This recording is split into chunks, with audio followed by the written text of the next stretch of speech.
I was just listening to that Box Guts in the whip. And he's great. Box Guts is great. Yeah, he has a lot of material. He's a good guy, man. He's been at it for a long time. Nice guy too. He's like about my age, give or take a year, and he's told me he's fucking been getting after it for just about as long too. So I was like, oh, that's weird. But he's not like from here originally. Yeah, I don't know where I've seen him a bunch, and he's from like I've done stuff with him. He's from like I don't know, Virginia or Delaware, one of those random spots. Is he? Good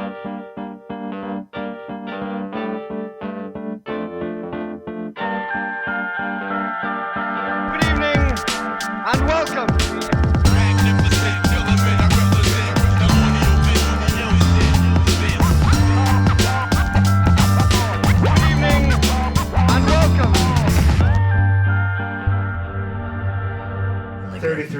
He was 32.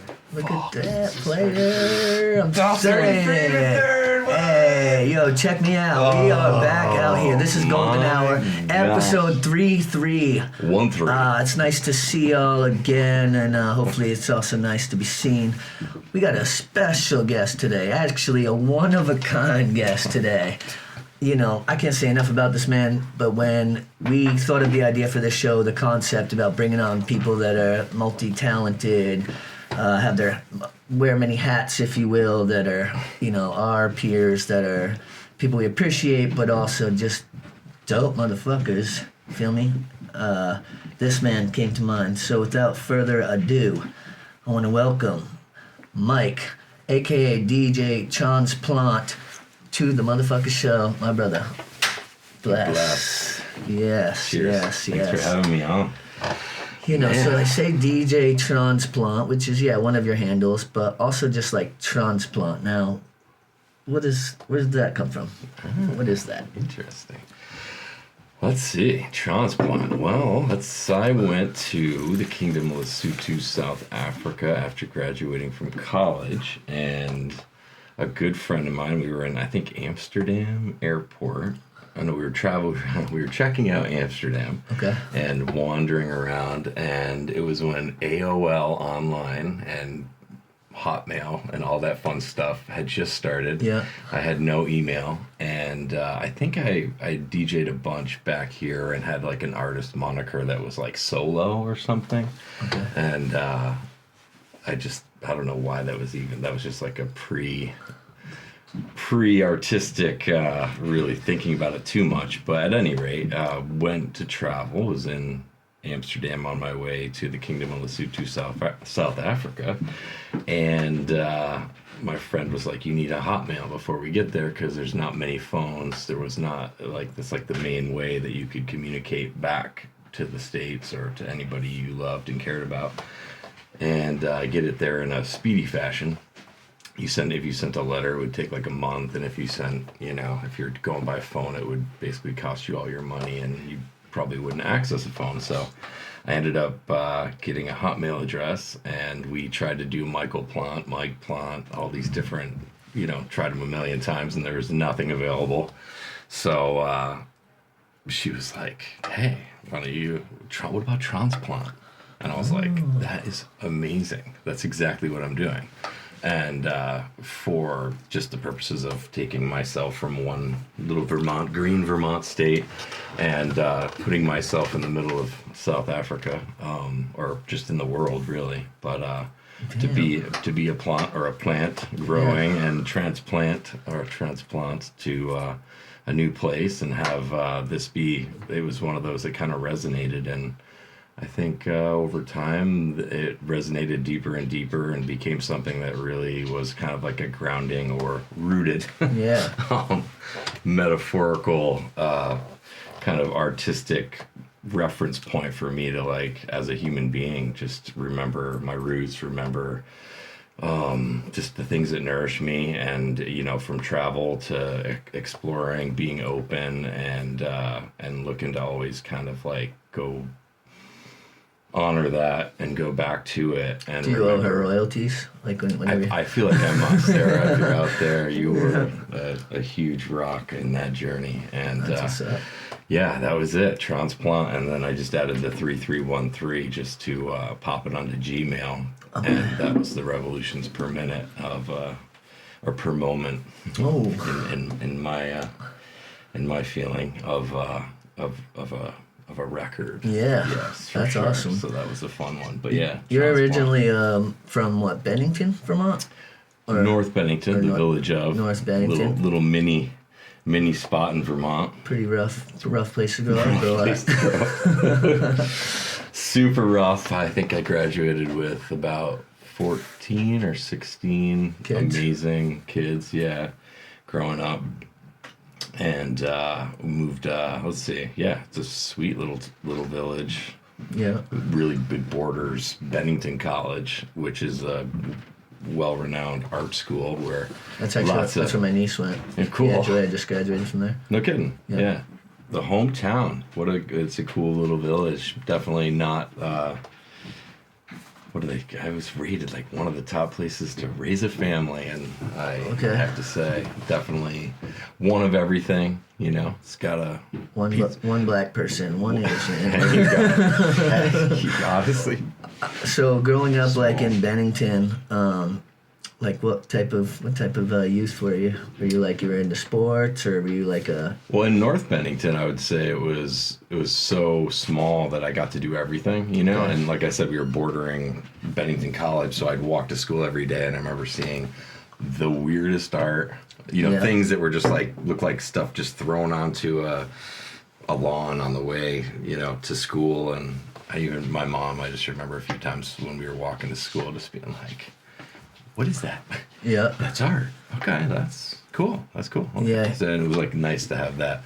It's kind of like you said, on the opposite of a dangerous, unsafe environment. It was a very safe environment, Yeah. and very lucky to have that, and just some amazing teachers. Some that I learned, Have you always been? Because you're a lot of them. obviously we have many things to go over, but you're an incredible visual artist, or artist in the more, I don't know if I'd say classical sense, but yeah, you are incredible at drawing. Was that like always have you been into art in that for since or what?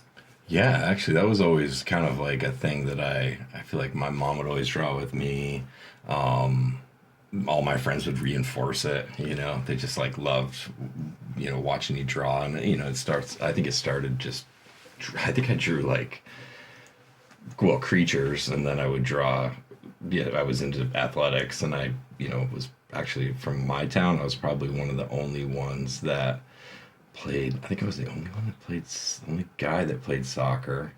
There were a few that played baseball, and a few that played basketball. We had like, little teams and stuff, but when we made it to like middle school, which was when we went to the big school, so our little 12 to 16 people in the class graduated into middle school, it was like thrown into a huge, went from, to 20 kids to hundreds of kids. Yeah, I remember you used to draw, if we could pull up some of it, you used to draw like real like multi, just pictures with like a lot of different stuff going on all tied together. They were often like some kind of political or even like worldly. And I remember that's when I really realized how just like ridiculously talented you are. Yeah. Oh, cheers, man. In that respect, because I already knew musically. And for people who don't know, Transplante here, we were members of a group called Source Unknown together back in the 90s, early 2000s. If I'm showing our age, shout out to Shapescope, Keith Wright, Justin Jelinas, Jay Allen. Some of the best crew ever, man. Yeah, and Forrest, Ricker. Yeah. Wow. So you, during those times, you were... Shape was like kind of obviously like the founder or whatever, the DJ in that respect, but you would DJ a lot of events. And I think we're going to skip all around here, but I think during that time you were playing, you were DJing a lot out at like Liquid Energy, like kind of cutting your teeth, if you will, on like the performing scene, right? Is that? Whew, yeah, we are jumping around. Yeah. But I would say that Source Unknown was definitely, so just to backtrack, let's see, met Keith after college, after the Kingdom of Lesotho journey. I do believe. So obviously... Yeah, it was after that. And I think it was right after 9/11, actually. I met Keith. I had been told about Keith when I was in college by Mark Cernogia. Oh, yeah. Who was Shout out to Mark. I actually see Mark down at Tampa, the Tampa Pro Contest, because he's all into like the video side of it and everything. Oh, yeah, he's crushing it. Yeah. Good friend there, man. But Liquid Energy was kind of like Cernogia was from JMA. Yep. And so I met Cernogia, and then it was Jason Allen, and then I met Keith. Yep. And then Source Unknown and all that took off. Yep. And I feel like before that, Liquid was Liquid Energy, and a lot of different things going on in Burlington. A Sunday Night Mass crew. Yeah. I did some DJing with them. But you were already a pretty good DJ at that point, so clearly you had been doing it for a little bit before. Like, when did you first get into DJing? Oh, wow. Let's see. Oh, dude, I'm just going to be throwing shit out of left field we at are you. just going to keep digging Yeah, into it. This all comes into that surreal vibe where everything gets combined. This is Golden Hour, a.k.a. Trav's random grab bag. It is. Back and forth against the needle. Everything doesn't come from scratch. The question was going into just kind of like when you just got into like DJing or like I don't know, maybe not even just DJing, but like got into like being a part of music or yeah.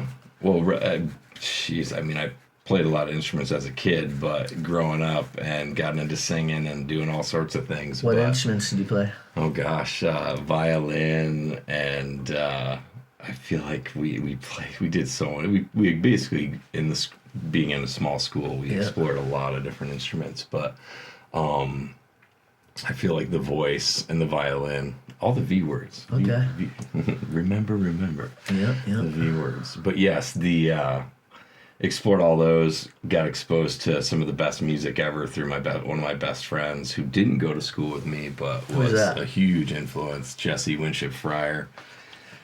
Definitely a huge influence between his family and their social awareness and kind of like political landscape of so many things happening at that time. In my town, I wouldn't have been exposed to all that, really. I'm not saying that it wasn't of conversations and narratives that were happening around me, but his family definitely was on a whole nother level of dinner conversation, and we got to experience a lot of cool stuff. It's when I first learned about Marley and Poor Righteous Teachers and Malcolm X and Martin Luther King and so they were on some real from shit. Boogie Down Productions and KRS-One. I mean, nobody that I grew up with was listening to a lot of that music. So I had like some fun mixtapes that I'd be rocking, and I think through all that I got. Now we're talking like what, 80s? Like, we're talking the 80s probably, early 80s. We're talking late, yeah. It would be like later 80s, maybe 88. Okay. And then, going into high school in the 90s, it was like probably MTV Raps for sure. Yeah, every day after school. Just to get a rep. Yep. You gotta rush home. You gotta rush home from school and watch the MTV Raps. Yep. Yep. I think Premiere was the big one for me as a DJ, being like, wow, actually seeing what he was doing. So this is like probably what Martin Luther King samples came to life. Step in the Arena. Step in the Arena. Yeah. Step it. And that was some of the first, part of some of the first tapes that I like played over and over, and I actually still have. Now, how are you getting like what was your source at the time? Where we were getting the tapes? Yeah, or just, off the radio, we would sneak, getting different radio recordings off of some of the stations in where I grew up in. It was southwestern Vermont. We had the tri-state, so we're like right in the triangle of New York and Massachusetts. So we got to like tap into Albany's radio and some of the, Williamstown and some of the other Berkshire area radio stations, which definitely helped because you could make your little mixtapes and record and create stuff. But we would go to the mall and sneak off to the mall and the original mixtape though, like literally that was it. Like you to the point where if you wanted to catch this one song you heard like a week ago, you might have to turn it on and just be like always kind of ready, have your little blanket in there, whatever it was, have it on pop record and pause. Yep. So you didn't catch that weird snap when you hit the record and have a smooth blend. but yeah, that was it. And when I figured out some of the groups that I really liked, we would get, go and get tapes. And from like a coconuts or strawberries or something. for real, yeah, probably. There's a lot of them, in the mall. Probably was coconuts. That's actually funny. God, what was this? I can't remember the other names of those stores, and then a couple local spots actually. I got to know some folks and reggae music as well. Mm-hmm. I was definitely, through Jesse exposed to such fun music that, I would go into stores and be like, what do you like? And you tell them what you like, and the guy would start to find stuff that was relative and try to cater to, us middle schoolers and high for you schoolers kids out there, they're like, what the hell are they talking about? Why didn't they just search it on the internet? Well, that came about 20 years later. Siri, I'd love to hear music like this. Well, the reason why is because computers didn't really exist. The algorithms. The algorithms were human algorithms that we'll try to rehumanize this planet one moment at a time, one podcast at a time. Yeah. We use it against itself. Yeah, so then you're getting inspired, and then... and then I got my first set of turntables, I think, to actually play around on in college. And where did you go to college? St. Mike's? St. Mike's, totally. And just was asked to do some house parties, or, we played around in a friend's place. Oh, gosh, man, yeah. And that's a whole nother journey of a story, but yeah. So what were your first tables? Were they like Geminis? Belt drives. Belt drive Geminis. Right. Maybe even a Newmark and a Gemini. And wobble tables and, wonky needles. And, it's funny, I can't remember who freaking quarters taped to the head. To level them. Cartridge to keep it from bouncing. Yeah. And that was just even, honestly, without cutting too much, just trying to actually pull back a record without it skipping the needle. Yeah, they used to go like that. They used to go like that, for sure. And the reason why I asked, probably you might have told me that before, but which would have been like the 90s. Like anybody pretty much that a lot of people that you ask, from back in that era, it's like everyone's like, I don't know why I should have just went straight to text, but it's like, well, those ones are way cheaper, and you didn't quite realize that, like, you're like, well, what can the real difference be? And turns out it was butter. Big Difference. Huge difference. Well, so at the same time that I was getting to use these Geminis that were given to me, or whatever, I ended up I made friends with these two brothers, Nikolai and Nikita Isaev, who are my amazing Russian friends who just embraced me into their crew, and a friend John Iquenta, who actually I think he's the one that introduced me. One day he was walking through campus, and I was hanging out with my other friend Tui and a bunch of other fun soccer friends, and our friend John walked through, and we hadn't seen him in a couple years, and he was like, I'm heading down to his new spot. He was living in Winooski, which was near the old higher ground in Winooski, up the hill from that.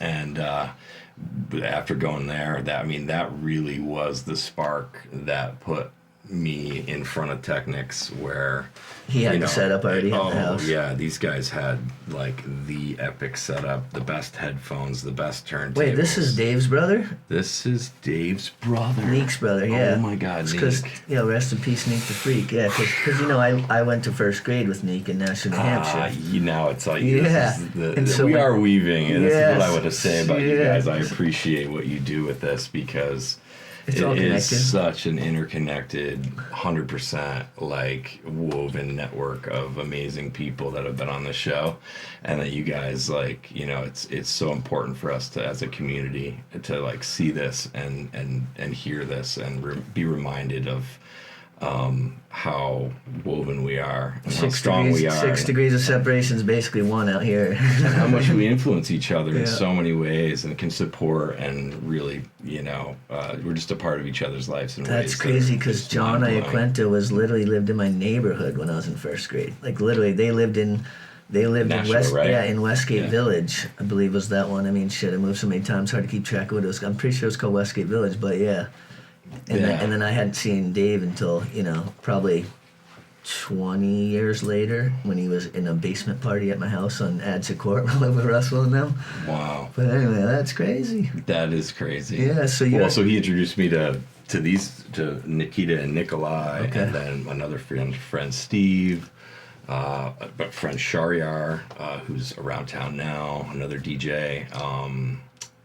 Grumps was it? Yeah, Steve Grumps. Gosh, yeah, they had a little crew called the Campaign.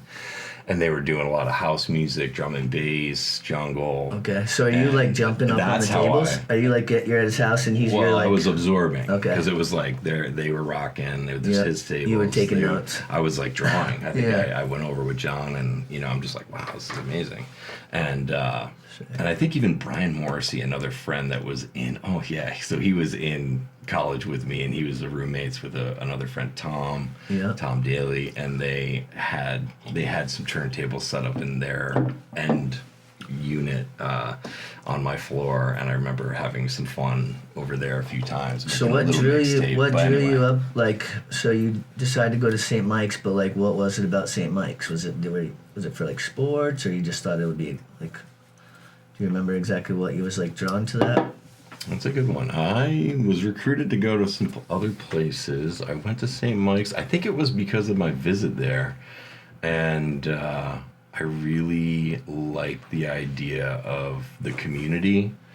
And it was about a lot more than just kind of, I don't want to say like conveyor belt, one direction.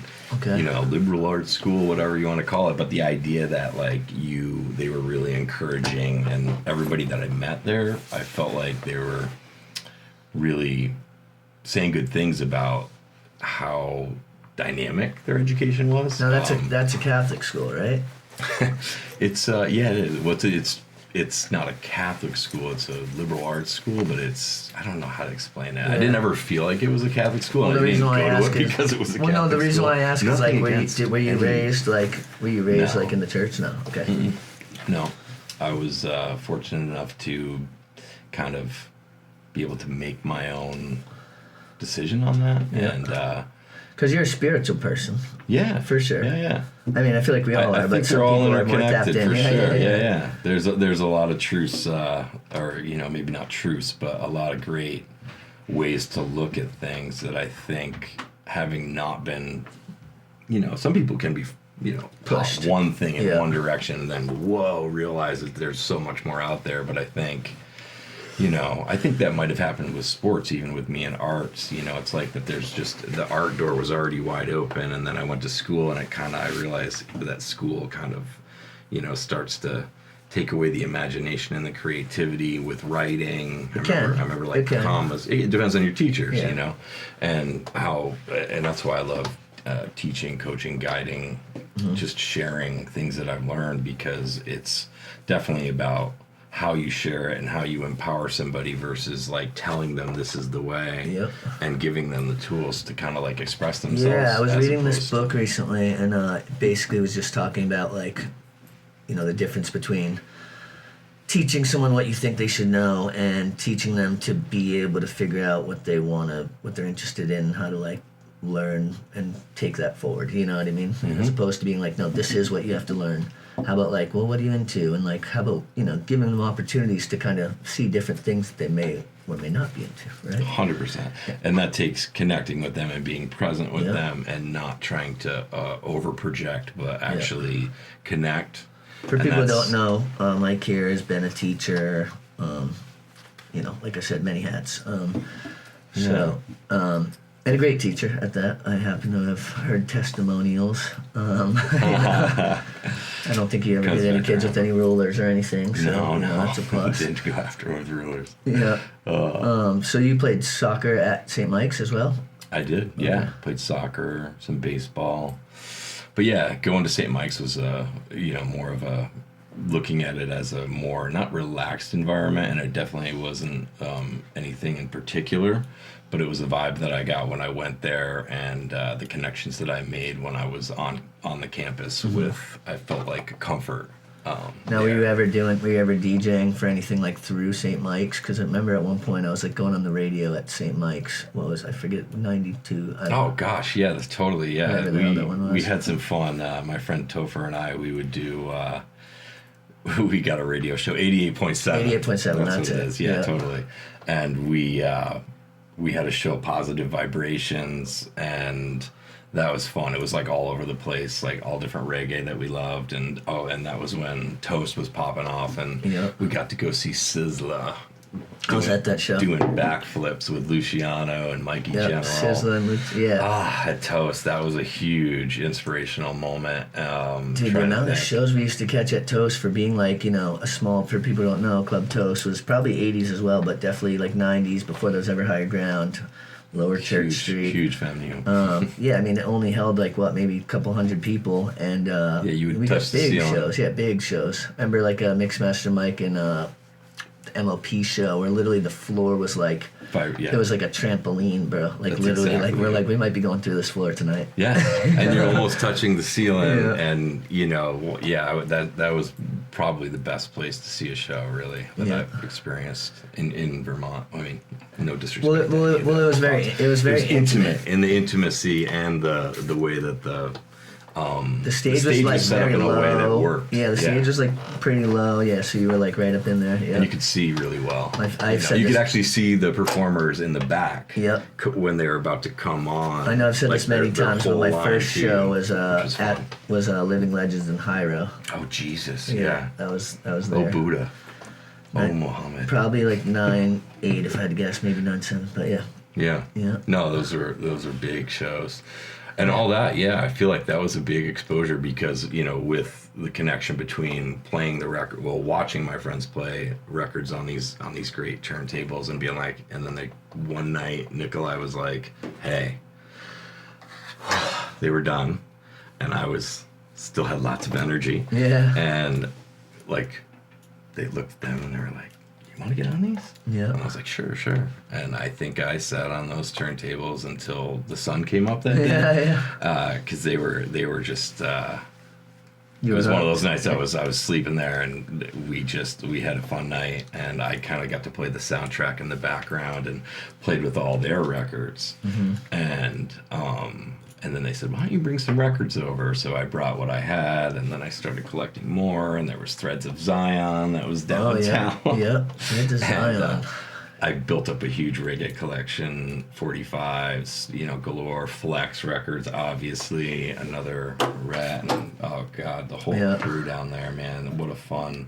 Then L Burners, and just kept building the collections. We were blessed to have not even just like a spot like that, but like an access to like the people who would like help put you who would help like let you know what's really good. Yeah. Because in a lot of places it's like sure there might be a place to buy that stuff, but like how do you know what the fuck is up if like you just walk in and you're just a custy you just they knew you. Yeah. Or you could chop it up and they'd let you know like hey this is kind of what we're yeah. Totally. Yeah, they knew what you liked. I mean, I have to say all of those guys, from like I said, all those record spots, and then there was Vinyl Destination as well, where Jeff, rest in peace as well, an amazing man who he blessed me with some amazing archive records, especially in the sampling world, because I was playing around with my dad's old records where he had from Bill Cosby and Jose Jimenez to Bill Cosby on record. So I had some pep talk record I remember I loved. It was like some coaches like to play the records to get the team up in the locker room, and like all these vocal sounds, and I just remember loving that. I can totally see that because you're like a big you're all into adding sample vocals, talking with it exactly using it from a message. So it's obviously music can have a message, but I feel like your style of DJing, if you will, you're not just cutting in a random sample that's a noise. You're really taking it to a narrative. Yeah, exactly, to make a point about something. Yeah, for sure. And that was and being around all these guys that were really literally in the electronic music scene, and that was Sunday Night Mass and that whole crew. Chicky Patty. For real, yeah. And actually I lived, but I think after meeting and being in that little, this crew, when I got out of college, I lived for that first summer with a bunch of awesome friends from St. Mike's who ended up all kind of being connected to and woven into the whole other downtown, from Rem to Aqua to oh God, the whole crew. I'm trying to think of everybody right now. I knew this was going to happen. I was going to not be able to remember names, but Tricky Patty, and then running into all of the reggae DJs from JJ to Doobie to Niceness. Niceness, thank you. Demus. I actually got to play with him out at Zen Barn last year. That was really fun. That's what's up. Demus, Big Dog, the whole everything, and that's when everything just started to weave into all these little pockets. So at what point are you like considering yourself a DJ, if you will, or at what point are you like playing out? Like what year do you think this is? Well, I would say just like anybody's an artist, you could be one if you're being a good one, or being with great power comes great responsibility. Doing something with what you're exploring and kind of pushing what you're doing to try to like have it be an expression of you. I think like right off the bat, like I was having a lot of fun, and I remember a lot of the electronic DJ, my friends being like, kind of, what are you doing over there? Yeah, that's not like that's not what we did. They would blend beats, and they were all about dropping that when you're mixing house, like dropping it right in that pocket where it just like blends perfect. You were like, well, that's one way. And I'm like, I have no idea what I was listening to what they were doing, but I was trying to mix up things and put reggae with hip hop and then into house or drum and bass and come back around and drop a sample and have that be the segue. That's where samples for me were like in the beginning. They were a way to go from rock to disco to funk to hip hop to reggae back around, and just have fun with good music that, again, like you're saying, connected with a message. Because you couldn't answer if someone said what genre do you play? Like there isn't really an answer. God, it's the hardest question ever when people ask me that. It's like, what do you want to hear? But I don't want to say what you want to hear. It's not about what you want to hear. But the answer would be about music. Yeah, good music. Right. Stuff I love. Yeah. And stuff I think people will relate to, and maybe I can relate and connect in a way that might put it together. It'll be a weaver. A better question might be, what don't you play? Right. Or what aren't you into? For sure. Because that's a small. Man. That's a small. And I've been response. stretching that a little as I realize that there's ways to connect with people through almost anything. That everything's connected. It's all interconnected. It's all relative. We're all relatives, kind of thing. You can find a way to weave it together and take little bits and pieces and little gems, and that can sometimes be that attention grabber that pulls somebody into a new idea. Yeah. Kind of like with teaching, like you're saying, guiding, or just being able to be present with the audience or the people that you're trying to.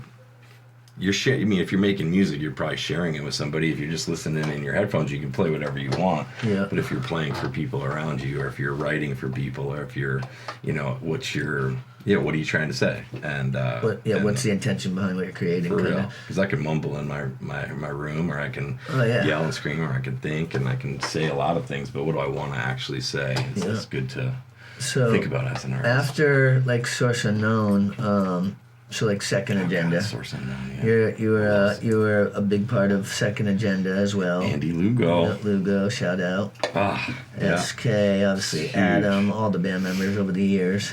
Yeah. And we Can't were say enough of thanks to that journey, and Keith too in Source Unknown. I mean, that was like for me, Keith giving me a microphone. I think.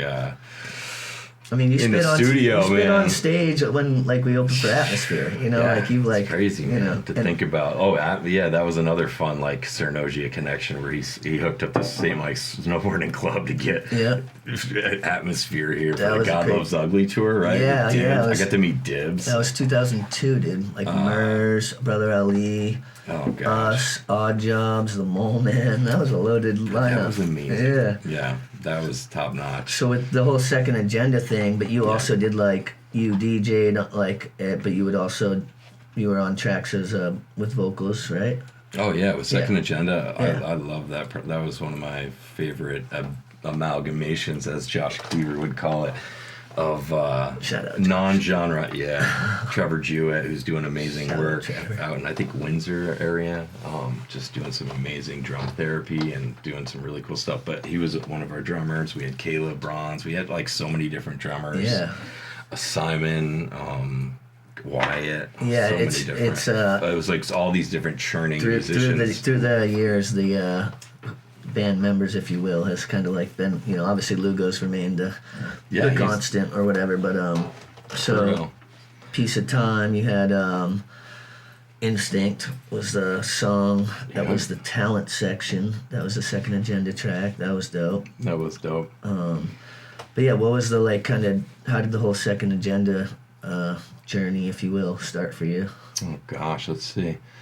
Liquid Oh, you didn't know Energy. this is a test, bro. I like it. As long as you don't ask me dates, that's what I like. I realized I have no idea on the actual dates of these things. I'm probably going to be able to tell you But more about dates involving yourself than you. for real. Totally connect the dots. Did my here. research. We are making a really cool puzzle. Let's see, second agenda. I went from doing that stuff with Sunday Night Mass, all the little house parties, Cernosia, all the, connecting with Source Unknown, and then I think it was Scotty. I can't remember how we met, but like Liquid Energy was, I think, how we met. Yeah. And That was so fun. I missed those days. that was one of the coolest spots ever, because it was a place where you could drink wheatgrass shots, you could have smoothies, you could have juice, it was like such a healthy place. And it was a bar too, but it had, And then you could battle rap somebody. you had drummers with turntables, with guitars, with break dancers and cardboard right outside on the street, literally, and skaters coming down and rocking off the benches. I remember it was just like Definitely one of like those, a competitive cool cipher spot. too, like transcending like competitive. It was it was different pockets of groups. It was like definitely it was like you could anyone was flexing. welcome. Anyone was welcome, but like you get like cut off or like someone just snatched that mic right quick if you weren't holding it down. Totally, and if you were, For sure. And the Dissy stuff was kind of funny because I don't want to say it's funny. The Dissy stuff kind of dissipated over time. It felt like as Yeah, because people showed up more often. you had- and they realized, they're here to stay. We're all, Like, we're all from here, guys. it's like the kid you live You're next. not, like, It's like the kid you live just next like to, that. and you're like, oh, damn. And then you realize like you ain't moving. So like, You're full of shit. it's like, you know what I mean. This kid's got chill toys. Like he'll be here anyway. So like, fuck it. Might as well just be his buddy. Oh man, it's so true. That was a bummer when that place had to close just due to whatever financial baloney happened with somebody. How was it as from a DJ perspective? Because we've heard takes from like some of the like guitarists and like other people who are there playing and like drummers, and they'd be like, and the DJs were like, how was it playing with the live instrumentalists too? Because mind you, for people who don't know, none of this was scripted. You show it up, was you have no freeform. clue. You have no clue who's going to be there, who's going to DJ, who's going to be playing live drums, who's going to be playing guitar, what style of music there might be. There might be like Myra singing. There might be like there could be like rap. There could be more like thug rap. It could be more like backpack rap. Like you literally have no clue. It was a spot where you definitely could be introspective or completely, just come in with a different vibe. But yeah, I don't know that as a DJ, I actually loved it. Because again, like I liked all kinds of music. I mean, maybe even was it was the precursor to Second Agenda, which was my jumping from playing records and music through records to bands. Yeah. And realizing You're just one instrument now. like of the thing. things I was doing that my friends that I was playing in the house with, and they did support it though. They definitely were like, that's different, and they never told me not to do it. They would just encourage me to learn all the other pieces that they knew or that they thought were important, which is it's amazing when you think about it like that. Not a It's the ton of same way. DJs and bands up to that point. No, there weren't. There really was none actually, Yeah. and I The only one that I would say that was like similar around that time that was kind of like also happening was like Andy totally playing Andy Williams playing with like Grip A-Dog, but that it wasn't quite happening yet. It was like that was about It was to like happen. it was all kind of concurrent. And we weren't like playing together as a band like that. Yeah, where it was yeah. like refined and all that, but that was like the jammy thing. Like you said, it was free form. It was kind of like accidental. where the DJ was there to play for a certain part of the night, but then you overlap because either the drummer would be playing and the DJ would be combining, or vice versa. And like you said, there was some clash happening, but that was where for me, that's when I started to do the sampling with the drummer. So I wasn't competing with the drummer to play beats. But think about how much all that elevated, like even like the different styles of rap we were doing. Like, I remember like Dakota and like some of those kids showing up and like they had such a different style than us. But think about how you're saying at Liquid Energy. Yeah, but think about and like think about how much like having then like scope and having all that having all that like different approach, if you will. How much that just like made all of us like elevate, because now you have like these new ideas and you have these other, just like a whole like shapes really. It was a smorgasbord buffet of Burlington's finest, or becoming refinest. We're refining our craft in a fun, open, safe, and healthy environment. Yeah, I will say, that was a good it was a good spark for the Burlington kind of vibe, and when that kind of like I said, when that closed. It was a big hole to fill, I feel like we kind of, then it went kind of underground, not like super underground, but like literally hectares, and then we had the Music Machine stuff at the Monkey. I remember that was because that was near where a lot of my friends were in Winooski, and you had the higher ground, and you had the Monkey, and that was really all that was in Winooski at that point, with a huge parking lot and a bank, and no Rotary, no Rotary, none of those buildings, no buildings there. So were you the river? So at that point, there was Second Agenda wasn't technically like it was. Lugo made it. It hadn't been formed yet. No, it was right? just Lugo. Okay. And then Scotty was one of the MCs. I think he worked at Liquid Energy. So did he like met Lugo? Lugo invited him into MC. Yeah. And so it was like singer-songwriter, MC. I think Munzik was on bass, and Jeremy Sicily was on drums. Ooh, our names are coming back. Thank look you. at you. Got this. Look at it's you. happening. You've been taking your tribute. All right. Yeah, totally. I'm drinking my water and having my seeds over here. Have you? Were you? How long was it? Kind of like, because obviously, when things like that form, it's not like you meet someone and now you're a group. You know what I mean? Like, kind of, what was the like? You know what I'm saying? What was the caveat, or what was the connecting? What was the point where it was like connective tissue? Boom. Yeah. Let's see. It was basically the whole thing was, and this is Andy, I love you. It was the idea of I remember Scotty being like, "You need to convince Andy." Oh yeah. So I was invited to a band practice, and I think it was out at Ray and Joe's house. My friend Jen, and a bunch of other your awesome audition? people. It was my audition. Okay. Yeah, totally. It was like, hey, Andy's interested. Yeah. Would like to hear, like, it's like your shot. So I brought like 4 Tracer records because I had no idea what the music was gonna be exactly, except for that. I think Scotty had shown me a couple verses he had written. Okay. And maybe he knew like the names of a few songs. Okay. And I don't know if I'm not mistaken. I think it was Instinct, Yeah. or it was Connect, or Just there was a couple songs where I was like, oh, that's so easy because that's right what I'm, because I had been doing Music Machine Mondays, because Source Unknown and a bunch, it was like an open format where like, Question and Humble was coming through. I think at that point they were super young, not young, but like they were, new on the scene too, and. I might be mixing all that up in timing, but basically it was definitely a place where we were. So you passed the building. audition? So I passed the audition, got in there. Well, yeah, I remember bringing like the Star Wars samples, and Andy being like, ooh.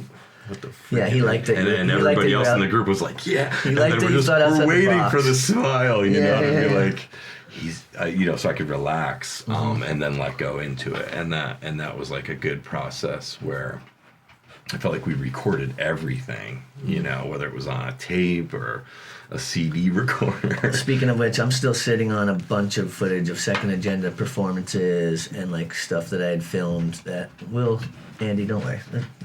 That stuff's gonna Get find the its stuff way out out. there. All in good time. Gosh, yeah, the amount of mini discs, I think, when those came out, and you could record, like, you could hit record and leave it, and it would record the entire Session, night on yeah. this little thing that you forgot about it. Yeah, I wonder why It'd be mini like, disc kind of like fell off, because it's like that was a pretty short-lived thing, but they were convenient as hell. convenient. They never got scratched, and they literally could record high quality for. I mean, I think there was a button you could flip where it would record. Front and then back. Well, would record either 2 hours like long play, or I can't remember how it worked, but you could Yeah. flip it, and it would actually, if you were like, all right, I'm just gonna hit this and leave it, and then you could go back in and track it. Okay. So you could pick your sections out. But So anyway, for me, mini disc was the shit, because prior to that, obviously Walkmans and then Discman, but like Discman skipped, so like skating or whatever. yeah. So like mini No, disc they was the didn't first. skip. Mini disc was before iPods or iPhones or any of that shit.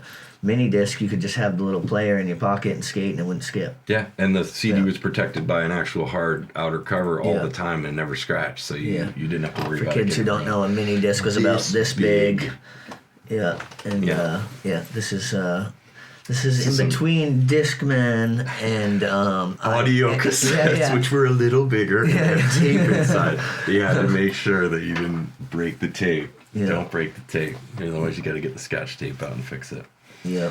Oh my gosh! But yeah, the Second Agenda, super amazing And journey. you did how many albums with them? Oh gosh! I mean, the funny thing is, I feel like we had so many more albums than we ever actually came out with. Our live albums were. Not that our audio recordings in the studio weren't amazing and cool and super fun process. Actually, I was just with Kyle tonight, Kyle T. Rose, KTR Studio, KTR Lighting, amazing man. I saw him, crushing it with I the saw him lights Wednesday recently. over at Oh my 8, gosh, yeah. I just Shout did out. like a rock and roll playhouse just to support the kids and the families, and I support that and did the emceeing for it. But anyway, KTR.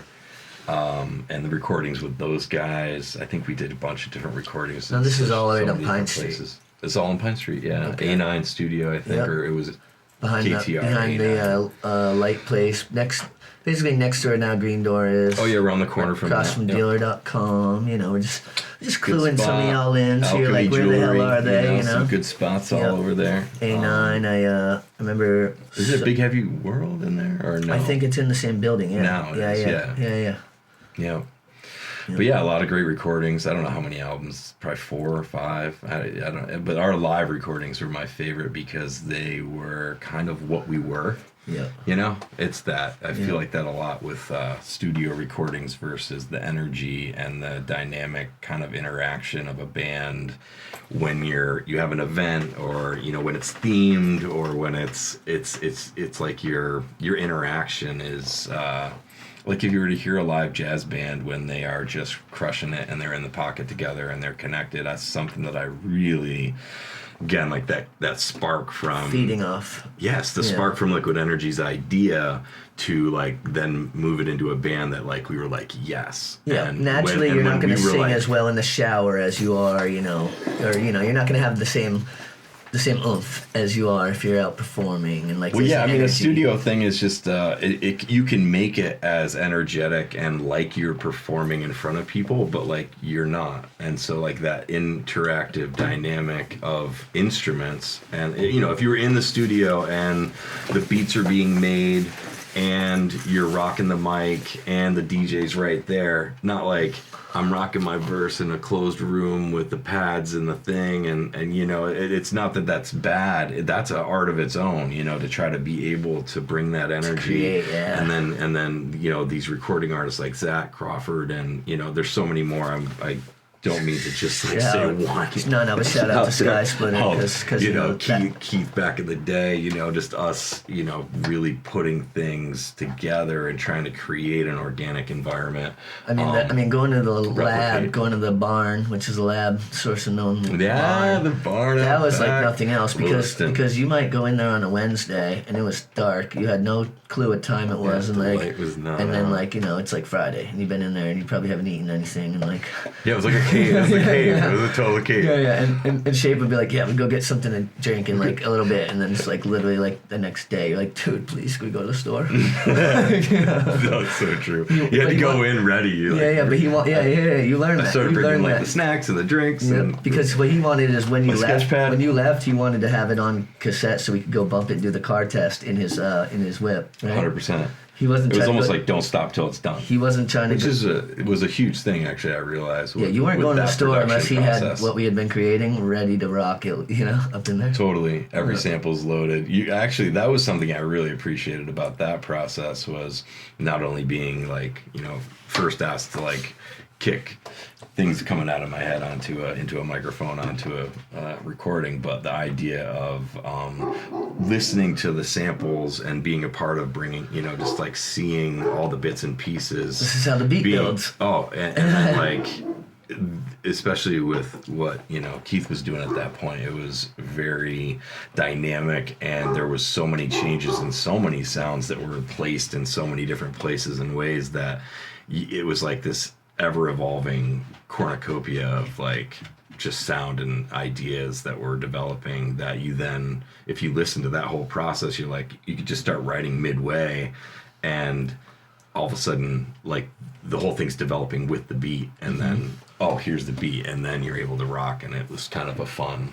That was a fun, you lock yourself in the cave process. The etymology of a session at Shapes. It's like you have so no true. clue. Bring a pillow. Bring a blanket. Oh, I mean, I'd be lying if I didn't say that you were sleeping next to me. Yeah. Literally sleeping next to me on more than 20 occasions. With Something the pen in my hand. Because sometimes you'd chill up. sketchbook. Sometimes you'd chill up, and other people had been in the lab already for like a day plus. Totally. And are like, Totally. You know what I mean? Come from teaching, come from coaching soccer, all that good stuff. Let me refill right quick. Sorry. You got it. Pause. What are we doing with this paper here? Oh, nothing. I didn't know if you were gonna write like, don't go there, or like. Oh yeah. Stop. You need to tuck it in. I'm just gonna go like that. That's actually. No. So that's what we. Yes. Okay. Sensitive material. That's actually what we do at. Do not go there. We do that at trivia. We've been That's doing. fucking hilarious. We've been going to Craig Mitchell's trivia. Oh yeah, at the I've gone to Monkey. that a bunch. So my dad, my sister. It's Mondays. Yeah, my girlfriend. We're like kind of the core team, and then we've had like my nieces come on a couple times, but we actually won on my birthday, and then we won the next time. But yeah, anyway, because everyone's sitting so close or whatever, we'll like, and it's all multiple choice, so we'll just have like a paper that says like A, B, C, D, and then everyone can kind of like point to the one that they think it most likely is, Yeah. And we came up with a rule that if you say you're 100% sure and you're wrong, you have to buy everyone drinks. So now when I'm 99% sure. I like it. Yeah. Oh, shit, man. Not that I wouldn't buy my family drinks anyway. Sure, but, it's fun. Yeah. Anything that gets people out and back connecting. It's seemingly pretty arbitrary though.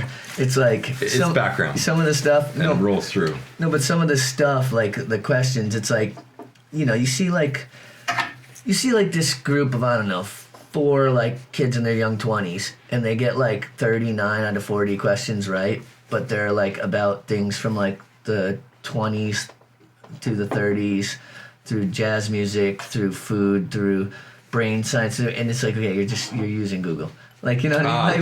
Like you're going to the bathroom and you're looking up like the you answers. just don't know.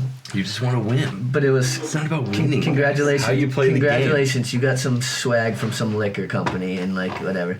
But the cool thing, right quick. Who profits, right? Pupils I mean, probably who like Craig. profits. I'd imagine he probably like makes a little Oh, something. no. I mean, in general, from cheating or from Yeah. from just cutting corners to Yeah. get above, right? Yeah, It's the like best trivia world's- teams are world question right multi-generational. there. I feel like.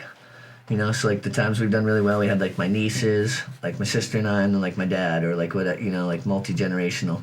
Yeah. Because like my dad doesn't know shit about like current The big teams are the pop best. culture. Yeah, Because but even if it's not big, even if you had like let's Dynamic. say 3 people exactly to have the dynamics, you need like a Like a band. you need exactly you You need know? a wide. You can't all play drums. Well, you could, but You could, but then you're not really a band. You're just like two people always waiting to get on the kit. We have to learn how to play off each other and Yeah. take turns. But yeah, you wouldn't cover as much ground, I guess, sonically. Yeah. But yeah, no, that actually, you just made a cool pop in my brain, and I'm all about the random, awesome vortex of connectivity.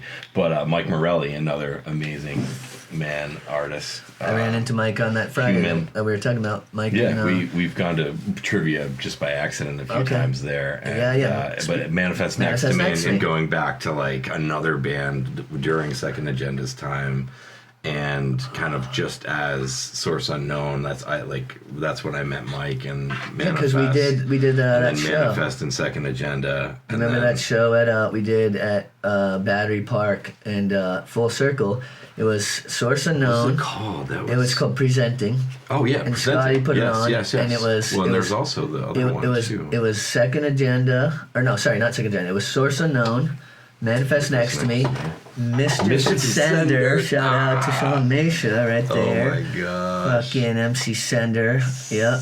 I was thinking of those. And maybe like Adrift or Yeah, it could have been a drift. yeah, I feel like, but so Manifest Next to Me Yeah. was dope. Thought they were amazing. Yeah, they were dope. They were Kuipers, one of Will the like, Shabam, especially around DJ. here. Will, homie Will, Chris. Chris Kuipers, Yep. Will Shabam. They were and, like kind of the first around DJ, yeah. here that I knew of to really blend, kind of like the jammy type band with like having like MCs and like. epic soundscapes. Yeah, they were dope. Synths and transitions and I mean, I was blessed to play with them a few times. I was shook when I was pretty shook like when they came around because like I'm not gonna say I was like before them, but like I had been doing shit before I knew of them, and then they came around and I was like, well, it kind of like opened I was like, oh, all right, I don't really. This is dope. Yeah, like I hadn't really seen much like live bands that had like MCs that were dope, Like you would see and stuff dynamic. It wasn't you would see just stuff where rhyming. people dabbled in that type of stuff, but it wasn't. Yeah, exactly. And the content was Righteous. good. Yeah. It was conscious. It was uplifting, thoughtful storytelling. I really. Yeah. The Manifest was a huge Seen Mike the influence. other night at the Junk Teaks and stuff, and Oh, he was there. yeah, Awesome. Oh yeah, Finn. yeah, he and Beth were there, and he said he hasn't been writing much, but like that's someone else who slept on, like you know what I mean, like that's one of the dopest 100%. MCs out here. Don't get it twisted. For real. Yeah, he's actually someone who needs to come on Asylum. the show for sure. He really is. Actually, we've been he hasn't been writing as much, but Yeah. we've been doing stuff with my friend Kevin Malapores and Mike, rocking kind of like basement creations where Nice. we'll see where they go. But it's been a lot of He's fun to a get rad guitar dad. and keys, and then playing with the turntables. That's kind of like the vocals. Cool. Speaking of, I just said rad dads. Speaking of rad dads, that reminded me. I don't think I've thought about this in 10 years. Rad What was that track? You had like a track with Scotty Oh gosh, and Humble. Was it just First three? Breath. First Breath. That's one of the best songs Was ever. Lugo yeah. on that too? Oh yeah. So Definitely. you, Lugo, Yeah. Humble, and Scotty, Yeah. and it was all about like being dads. Being dads, and I had samples of Koa singing "Twinkle Twinkle Twinkle." Dude, if Little we can find that link, star. let's put that in the description because that track was dope. That was a dope track. Actually, every Yeah. time I hear that, it's it's. I remember I wasn't quite a dad yet, so I was like, but then like I was a dad like right after, and I was like, maybe we got to do a remix, guys. Yeah, for real. It's a never. Yeah, if we could do do the sequel because Yeah. I have to Second say Breath. our kids are very big Second now. Breath, we could call it. 15, right? Second breath. But so let's The exhale. yeah.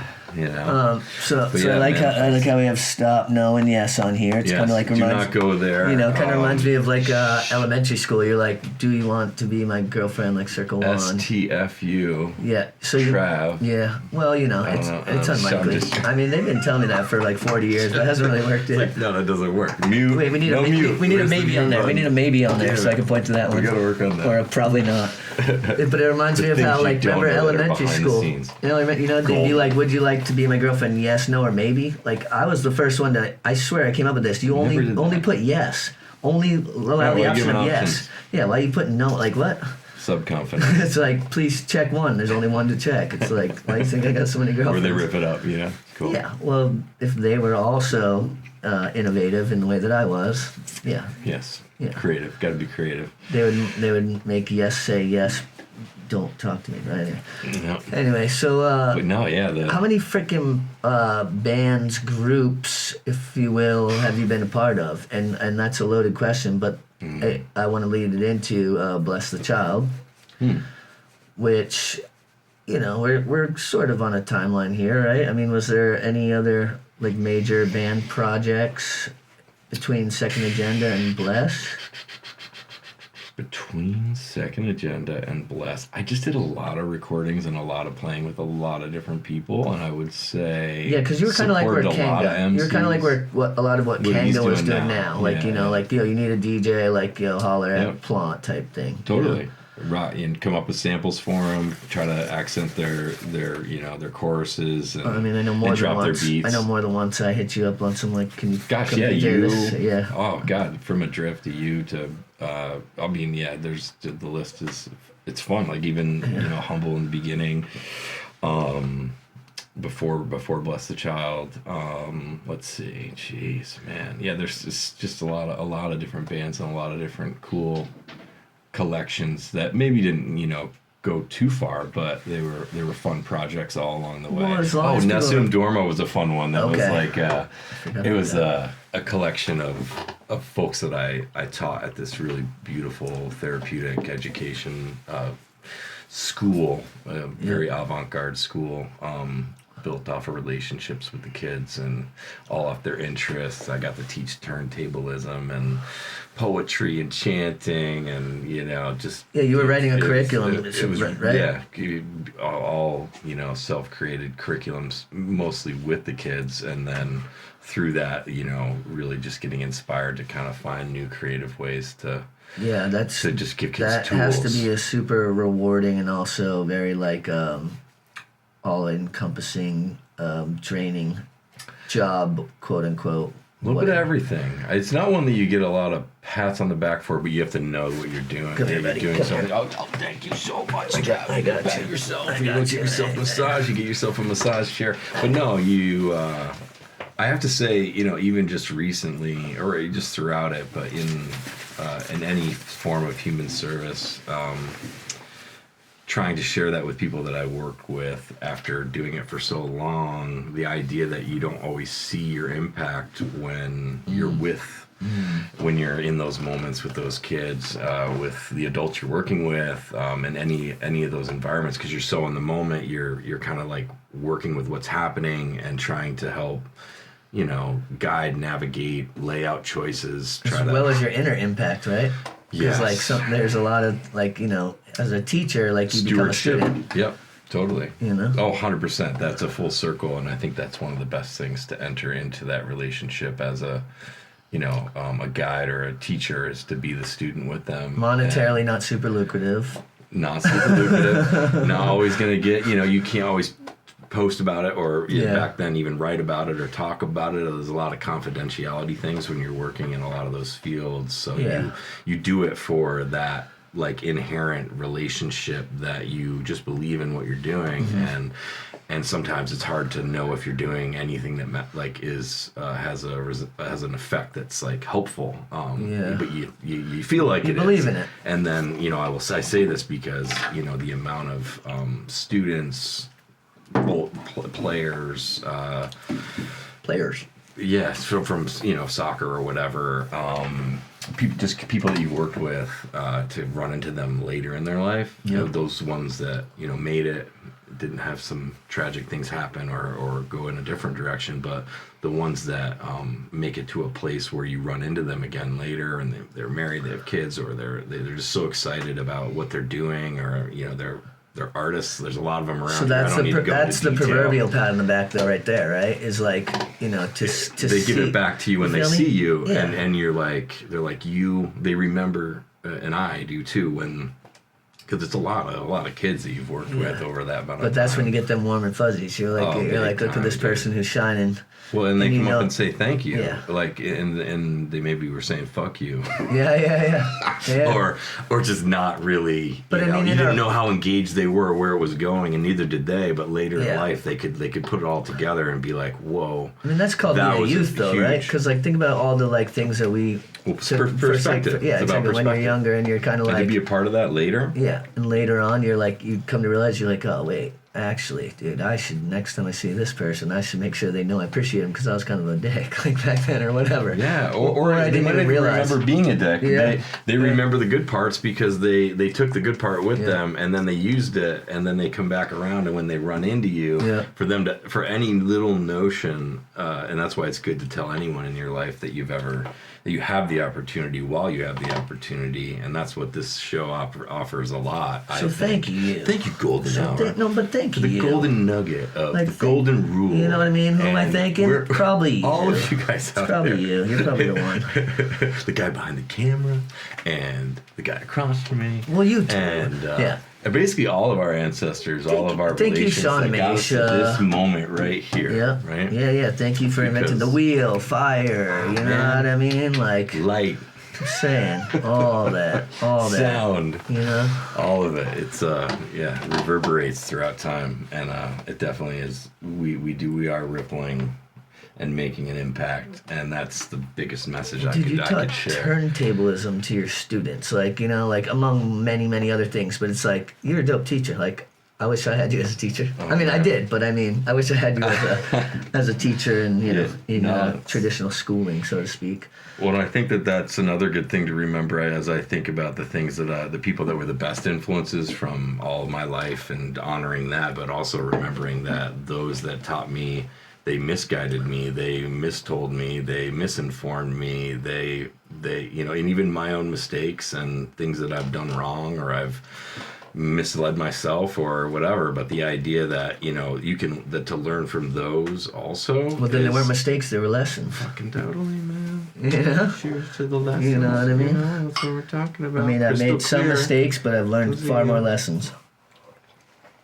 Hey, just because he's drinking water and this appears to be something that The questionable.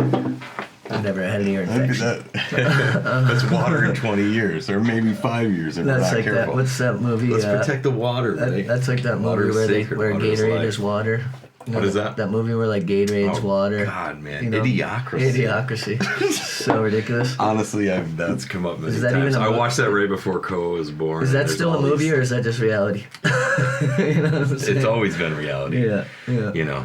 Definitely we have to create a culture that's a lot more informed and intelligent, and that comes from really caring about where we're getting our information from, Yeah, and some and accountable sources. and it's like some things you have to discussions like this, learn where for we put yourself. shit on the table. You know? Do you agree? Some things you have to learn for yourself. Like there's some stuff, sure, you can learn because others told you but like some stuff you just have to learn for yourself. That's the only way you're going to be authentic, and I think that's the missing Well, like piece. I Silverstein. don't The have missing piece to is do not in your book. heroin to know like that. I don't need. You feel me? Like some stuff you don't have to It's learn through yourself. But like I don't have to walk off a cliff with no parachute to know that it Correct. might actually come in. correct. But other things, it's like the way that you're going to learn it or what the value of the lesson is something you have to go through. Yeah, Yeah. totally. But with that being said, very quick, because I'm a space case, I want to lead this back to just the whole Bless the Child, Oh, you the wanna go 100% album. I'm just kind of like, because you've been a part of all these different projects, right? Yeah. And that one, I'm not going to say that you weren't always equal in every project or whatever, but like, what I want to say is just your relationship with like Jeff and just kind of like what you really appreciated about that, collaboration, Oh if my you will. gosh. That was like, I'd always wanted to do a project with Jeff, 100,000,000%. 100%. 100%. Oh, and I got to add that into that. That was like a magical moment for me, I think, when we were all writing that song. One of my And favorite I got albums. to like throw in. Period. One of my favorite albums. So like, if you haven't checked it, it's probably got to be out there somewhere. Bless the Child, 100%. It's dope. It is dope. It's super dope. It was a lot of fun to make it, and quite the journey, I will say, definitely. Yeah, and the song 100% for me, it was like 100% human. Yeah, Right? it was like everything. I always like just to put everything into that, samples and everything. Yeah, it was a fun project. I really That was the only album from I loved that full length that album group. from Bless. What's that? Was that the only full length album? Yeah, a ton of live performances. Yeah. I mean, Yeah. we packed performance after performance. I mean, I feel like that was when I first met Lupo too. Okay. Out one of our Shout out, ones Luke. out at Reggie Watts, where we opened, or did we close the night for Reggie Watts? I can't remember, but Okay. Where's that? HC? that was in Dartmouth College. Okay. And Reggie killed it, and then Fucking Lupo Hanover. forgot like a chord, and then me and him ended up doing something together because he didn't quite have everything he needed to make his set work. Yeah, you're like, come But here, anyway. come here, young buck. Let me show you a couple things. Oh, it was no. Because he Plante's was- never forgot a chord. Never forgot Yeah, a chord right. ever. Definitely very important. Make a checklist. The chords are very important. Power Yeah. chords for electronic equipment Yeah. will help you perform a show. Yeah. Definitely. Note to self. Yes, but yeah, no, the amount of really fun shows that we got to pack in and play all over the place was a lot of fun. Same with Second Agenda. I mean, we really went serious on trying to do like whatever kind of touring we could and weave it all together and create, press kits and packages and albums and T-shirts and stickers and Josh and Trevor and we just that was a pretty intense. Excuse me. Bubbling up. Yeah, you guys were just like, you guys were bubbling. Yeah, we were bubbling, Yeah. and that's I feel like with Bless too, we really were on a nice crescendo. And, You guys were performing a lot at that time and doing a lot of the kind of like with the thirds like sparking over there, and like how all that got going. Totally. Well, originally what we were doing, it wasn't even third. There was no third Thursdays. It was just I can't even remember what we were doing. We just had so many different nights. It had a name. I forget.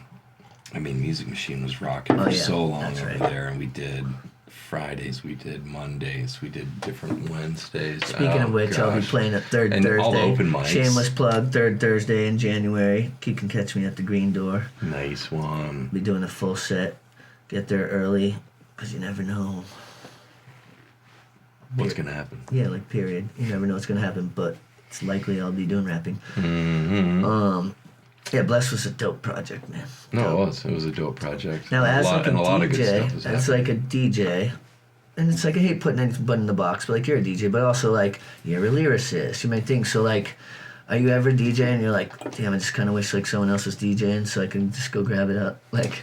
I actually, I think it was in Second Agenda that I realized because I was always trying to figure out how to do it. Oh, and I was just thinking about it with the open mics that were happening at the same time as all, with Second Agenda and Andy running open mics and playing with banjos and playing with vocalists and playing with a comedian who wanted background noises and just really flexing and stretching and being in the moment with all these different artists and being open to that journey with Andy when we would run all these different open mics. We did them, underneath Borders. We did them for Champlain College. We did... hence Transplante.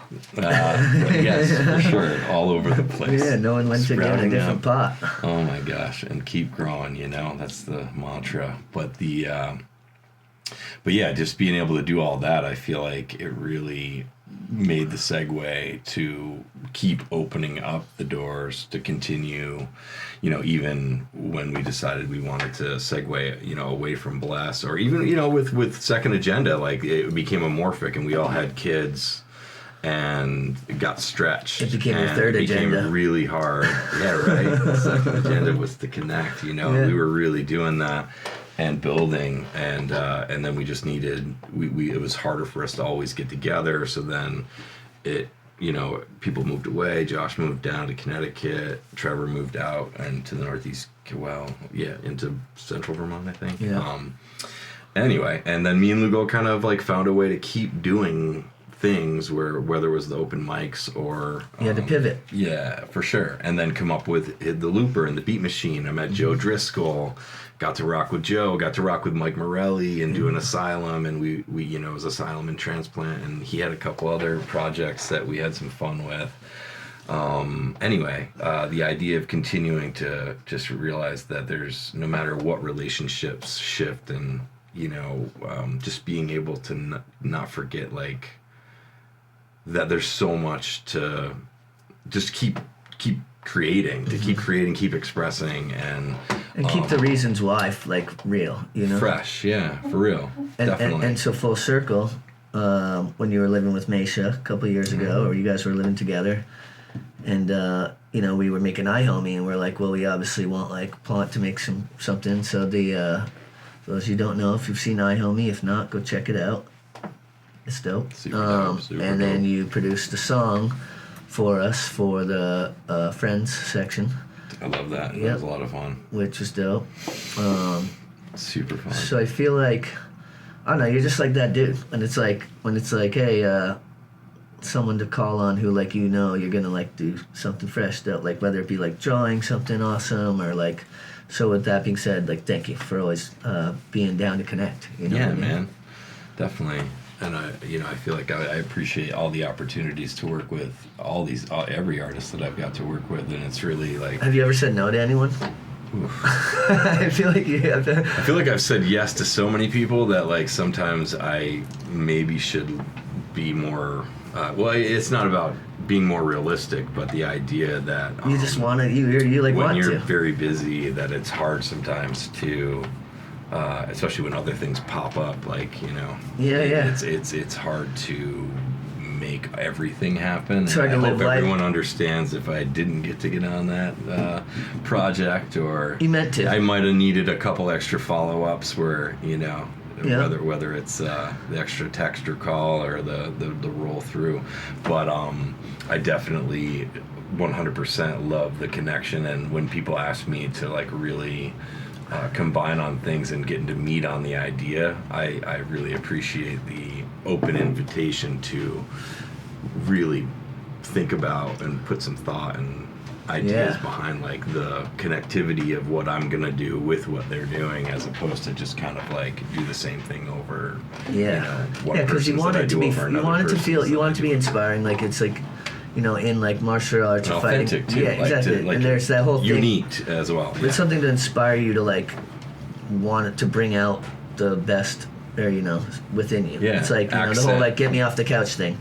Like, if it's like, Trav, wake up, we're gonna watch the same movie you don't really like for the 40th time, or like, you know what I'm saying, like, it's a. No, for real. So that was dope that you were able to get on that.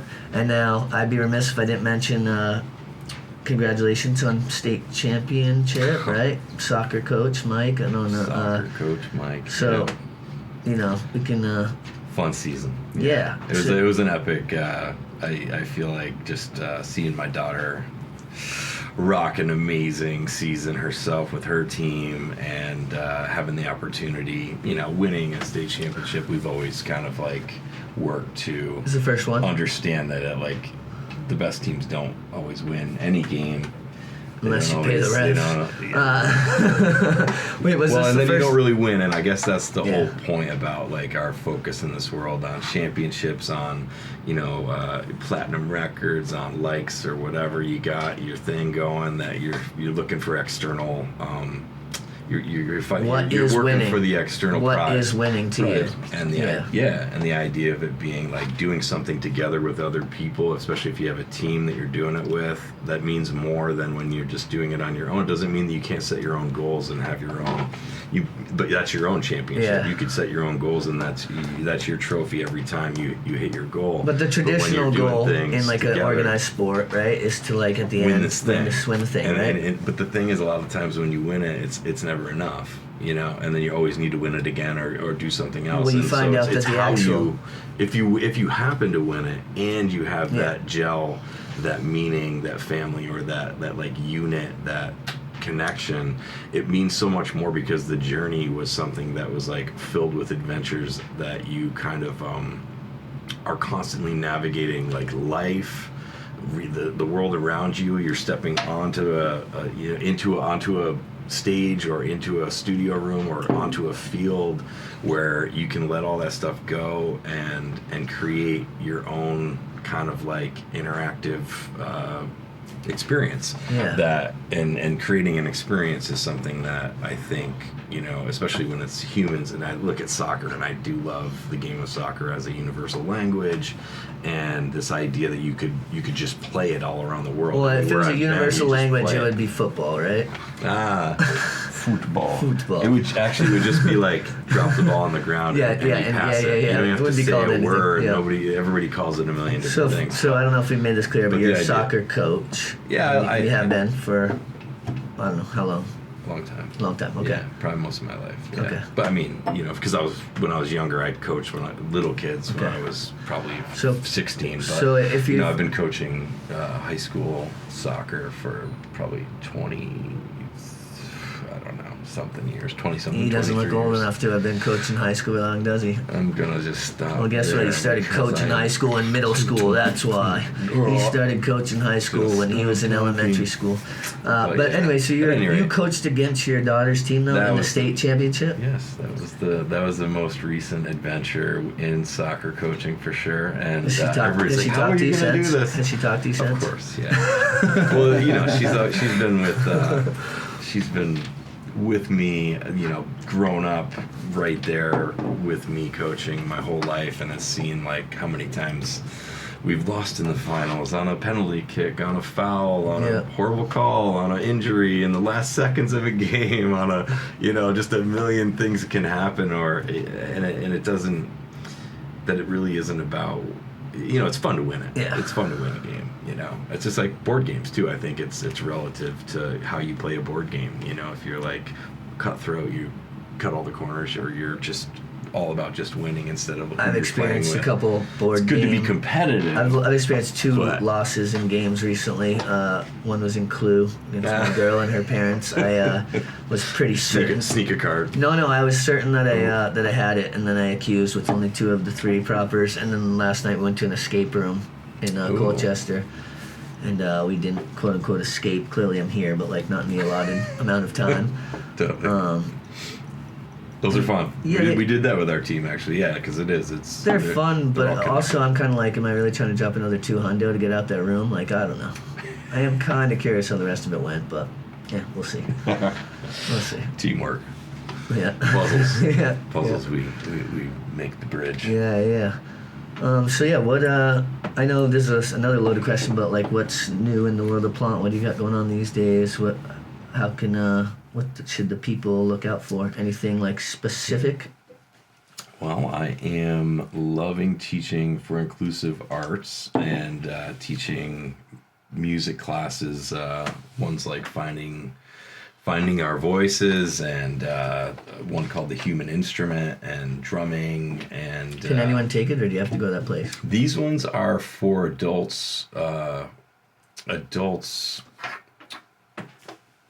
In different human service organizations, and basically they're not open to the public, but I will say that they might be soon, and we're looking to kind of find ways to not just offer them in limited capacity, because the amount of communication that's occurring between all the different folks and all the different ways that they communicate in the classes that I'm able to literally just facilitate and interact and develop a one-on-one kind of modeling of different instruments. Similar to what you were doing with kids-ish, but like now with adults. Now with adults and with kids too. Okay. But I also do work with inclusive through a lot of the schools, and bring art, trying to do art and music in different ways that are, empowering that human need to express. We need more of that, dude. That's so feel cool. Safe. Yeah. And, thank you really, once again. That's. It's been. Because I know you do it for the right here, so it's like. I know you do it for the right reasons, though. So it's like. It's fun to share. We need more people like you in the world. Oh, bless, man. Yeah. For real. And, I know there's no one like you, but you feel me. More people that are doing right to shit. Yeah, just connect with each other. It's we could rehumanize the planet one moment at a time. Yeah. I definitely will For say. $9.99, you send it to Golden Hour, and we will literally just, We'll connect all your you. troubles. Alleviated. I will hook you up. You don't need Not Tinder. sedated, You don't need alleviated. none of that. Just send your money via trab@gfam100. Elevated. It's not a real place, so illuminated. just give the money directly to me. For real. No, there's some stuff coming up. I feel like we're doing, I'm doing some stuff with Working Man's Army every first sick. Wednesday, That's where a- it's an amalgamation of different bands. That's at Nectar's. That's a There's, throwback. Ian. What Oh yeah, what another up? Shout out. Second Agenda days too. Shout out, Ian. Jamming out, and those guys are great. They've been around for a minute. God, I'm trying to think. Yeah, a whole bunch of doing some stuff over at Green Door for some of the first Fridays. I think we're Yep. doing stuff in combination with a cool little art auction that happens over on Sears Lane, and I'm totally dropping the ball on This what is it's all. called. This is all my hood, but yes, Fridays the Art first 21. Friday over there at Green Door Studio on Punch Street. Check them on But Instagram. there's like an actual art auction that's super Okay. awesome that they just started back up again last first Friday of November, Okay. and they're going to be doing it again, and I'm so dropping the ball on promoting it, but it's a good little venue on Sears Lane. Where Also, you're gonna be on my album, which on the albums, Yeah. on all of your albums, down Yeah. there. Just keep hitting me up. Podcast. You're someone who every time you say you're gonna do something, you 100% intend to, and almost every time you do. Yeah. but like Not you always, got to you check know, up. I try, you gotta just keep I mean, holding me I'm the accountable. same. You No, keep I'm coming the at me. I'm the one to cancel last time. So like, trust me, I'm the same. So like, don't get that twisted. But it comes down to like you want to be so alive. You want to be a part of all these things, and it's like sometimes it's easy for us. Just anyone, whether you're a parent, you work, you're in school, blah blah. It's like we got to try to do our best to like not overextend, not even for all the things we do show up for, but like for our own mental health and like don't balance because like I don't sleep enough. You know what I mean? Like, Yeah. and like in order to be the best in all those settings, we need to be taking care of ourselves. So put your own fucking mask on first, type shit. Yeah. I'm not talking COVID mask. I'm talking about like one. No, anyway, yeah, No, it's amorphic. Yeah. yeah. Beauty, man. Well, shit, I'm so hyped that you came through, and obviously you're gonna need to come back on because we're just scratching the surface. We Oh have my gosh, totally. many things to talk about over here. We got really into the music, and there's so many fun things to talk about. You're amazing. Thanks for having me on, for real. So I can't say thank you I mean, enough. without you, I'd just be like some dude just sitting here talking to a camera, which I don't know. What do you guys think? Hit the like if you say Click we don't need gas. You just want to hear trap talk shit. No, I'm not gonna do that. But yeah, I don't know if there's if you want to make any shouts or tell anybody about anything, or I don't know, do whatever you want. Yeah, do whatever I want. That's a very risky statement. No, I have to say we've covered a lot, and it's hard. I knew this was going to happen when you get to the end, or I knew even this in would it. happen. The idea of like, how do you It's not the how end. do you It's not the capture end. That's not the end. everything It's in a one it's episode? a break in the action. You don't capture everything, but yeah, I would have to say I really want to say thank you to everyone that's ever been a part of the journey that's brought me to this point. All the best lessons and all the hardest lessons, and to all that I've loved, and my daughter, she's amazing, such a blessing. What up, Coat? Couldn't ask for a better kid on this planet in my lifetime. All those that aren't with us, and all in the spirit realm and those dimensions hovering and inspiring. Yeah, to all the inspirations, all my relatives and all my friends, and to all you. Thank you, and thank you, and thank you. Hey, give thanks. You know Give what I mean? thanks. Give It's a thanks. good time to give thanks, You don't you know? need. You don't need to do the whole Christopher Columbus jam to give thanks. You feel me? Giving thanks every It's like I day. know people who don't even eat turkey and they're thankful. So For real. Hey, Hold my on, man, I'm so hold on. glad that you came through, and just thanks for being my friend and being awesome, and everything you've done for myself and just our community. Cheers. 100. This has been Right back Golden at you. Hour 3-3 3-3. with the two of us, one of a kind guest. Transplante. 3's the magic number. And we out. Okay, we're out of here.